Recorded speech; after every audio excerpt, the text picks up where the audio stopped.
Et bibliotek er normalt et sted, man skal være helt stille. Men lørdag var der plads til både udråb, high-fives og skudsalver mellem bøgerne på Vejle Bibliotek. Her blev Vejle-mesterskaberne i online-spillet Counter-Strike nemlig holdt for allerførste gang. 60 drenge fra 6. til 10. klasse har deltaget i de indledende runder, og her til finalen var feltet skåret ned til 20.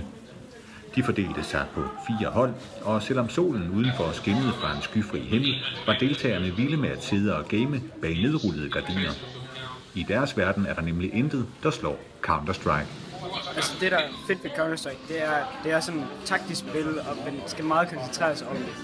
Altså det er sådan et holdspil, sådan generelt set. Og så bare generelt fællesskabet om det, hvis man spiller sammen med mennesker. Så det er bare sjovt. Vejle Bibliotek og Vejle Sports College står bag Vejle-mesterskaberne i Counter-Strike. Allerede nu kalder de arrangementet for en succes, som de planlægger at gentage til næste år. Jeg vil ikke kunne forestille mig, at jeg ikke spiller sådan Counter-Strike. Altså jo, bare sådan en dag, det kunne jeg godt, men ikke sådan generelt set. Fordi det var sådan et dejligt spil.